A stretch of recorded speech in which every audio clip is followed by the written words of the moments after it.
पेपॉइंट portal इस तरह दिखता है। Business name, agent ID and your balance यहां दिखाई दे रहा है, जो कि आपका AEPS बैलेंस और O2O बैलेंस है। पूरे भारत में पेपॉइंट रिटेलर द्वारा की जाने वाली सेवाएं दिगी खाता kiosk,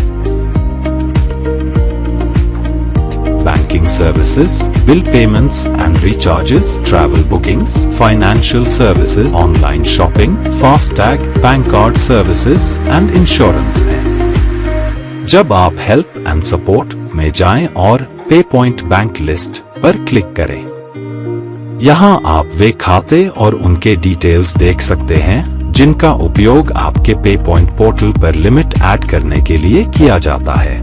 ICICI, bank of Baroda, SBI and union bank of India जैसे बैंक। SBI सेटलमेंट के रूप में दिया गया अंतिम खाता नंबर CSP के रूप में उपयोग किया जाता है, जो SBI से SBI मनी ट्रांसफर के लिए होता है।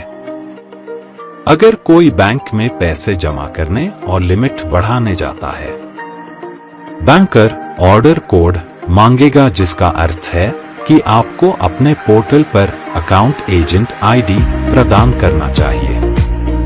बैंकर आपकी लिमिट तभी बढ़ाएगा जब आपकी करंट लिमिट 5000 और उससे अधिक हो।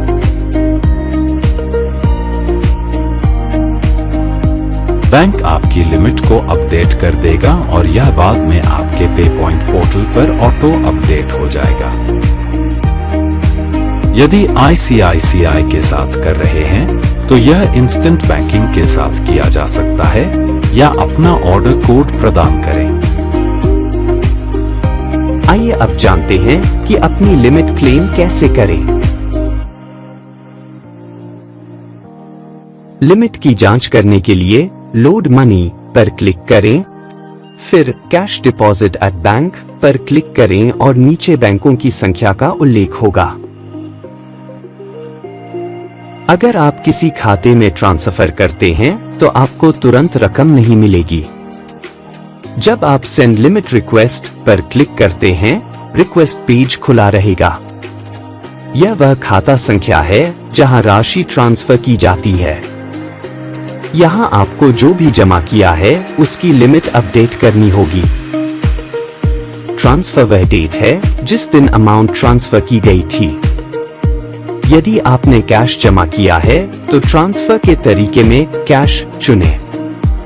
जब आपको रसीद नहीं मिलती है तो बैंकर से 8 अंकों की ट्रांजैक्शन आईडी मांगे और उसे रिमार्क सेक्शन में दर्ज करें और ब्रांच कोड दर्ज करें। अगर आपको रसीद मिल गई है तो आपको उसे अटैच करना होगा और सेंड लिमिट रिक्वेस्ट पर क्लिक करना होगा। SBI के लिए भी यही प्रक्रिया। CDM में रसीद की फोटो और रिमार्क में ट्रांजैक्शन आईडी दर्ज करें।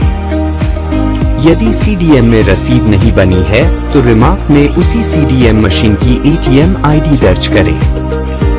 यह रजिस्टर्ड मोबाइल नंबर भी मांगेगा। यदि रसीद अच्छी नहीं है तो उसका स्क्रीनशॉट प्रदान करें, फोन नंबर अपडेट करें और लेन देन संदर्भ संख्या दर्ज करें। यदि आप चेक द्वारा कर रहे हैं तो सभी सेक्शंस भरें और रिक्वेस्ट भेजें। अब INF के लिए आप जो भी अमाउंट ट्रांसफर कर रहे हैं, ICICI के लिए INF चुनें और SBI के लिए BIL चुनें और अन्य के लिए NEFT चुनें। मैंने जो भी रिक्वेस्ट जनरेट किया है उसे देखा जा सकता है। यदि आप रिक्वेस्ट की स्थिति जांचना चाहते हैं तो आप लिमिट रिक्वेस्ट स्टेटस में देख सकते हैं। यदि सब कुछ उचित है तो यह स्वीकृत हो जाएगा और यदि अस्वीकार कर दिया जाता है तो कारण देखने के लिए बिजनेस रिपोर्ट पर क्लिक करें और आगे ऑफलाइन लिमिट रिक्वेस्ट पर क्लिक करें। यहां आप कारण देख पाएंगे।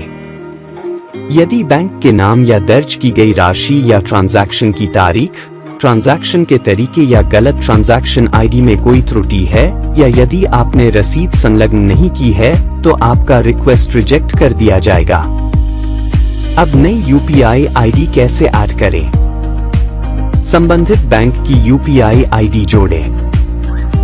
एक एक यूपीआई आईडी की लिमिट 1 लाख रुपए है। दूसरा विकल्प है instant limit via virtual account.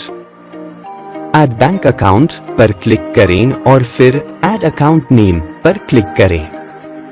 IFSC code and account type दर्ज करें।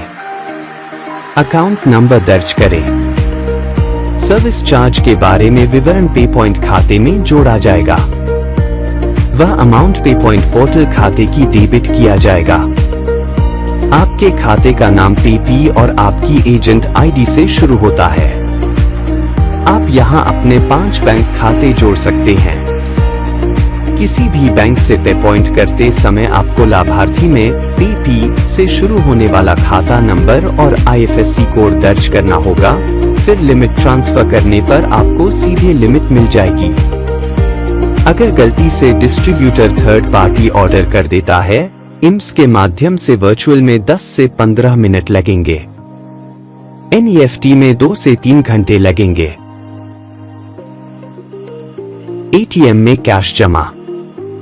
रिक्वेस्ट न्यू एटीएम पर क्लिक करें।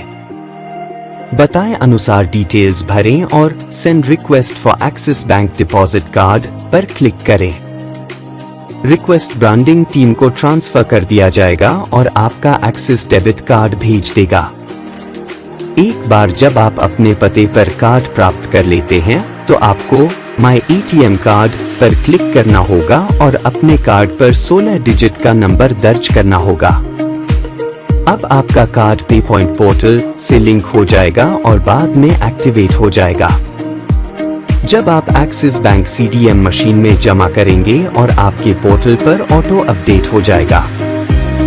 यदि मान लीजिए कि एक्सिस बैंक का उपयोग करते समय आपकी लिमिट अटक जाती है, तो आपको प्रश्न चिन्ह पर क्लिक करना होगा और एक रिक्वेस्ट पेज खुल जाएगा जिसमें आपको start time, and time, date, ATM ID का उल्लेख और रिसीप्ट अटैच करनी होगी। जनरेट करें और फिर सेंड रिक्वेस्ट पर क्लिक करें। यह रिक्वेस्ट एक्सिस बैंक को प्रस्तुत किया जाएगा। उनके पास 3+3 दिनों का अंतराल है और वे बीच में कहीं आपकी लिमिट रिक्वेस्ट क्लियर कर देंगे।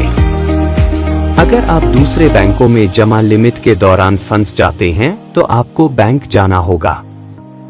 जब आप हेल्प एंड सपोर्ट अनुभाग में जाते हैं, कॉन्टैक्ट मैट्रिक्स पर क्लिक करें। वहां आपको अपने प्रश्नों के लिए अलग अलग ईमेल आईडी मिलेगी। थर्ड पार्टी इश्यू के लिए वहां दी गई लिमिट की आईडी पर ईमेल करें और कारण का उल्लेख करें। आपको उस थर्ड पार्टी बैंक की खाली चेक कॉपी या पासबुक कॉपी संलग्न करनी होगी जहां लिमिट ट्रांसफर की गई थी। आप दिए गए फोन नंबर पर भी संपर्क कर सकते हैं। ध्यान दें, एक बार में कोई भी ₹10 लाख तक जमा कर सकता है। यदि कोई गलती से गलत आरएमएल दर्ज कर देता है, तो एक रिक्वेस्ट तैयार किया जाना चाहिए जिसमें retailers details, sales person detail, transaction details और एम्प्लॉय कोड शामिल होगा। एसबीआई में अगर कोई गलत मोबाइल नंबर दर्ज करता है, तो लोड मनी में अनुरोध करें और सेंड लिमिट रिक्वेस्ट पर क्लिक करें।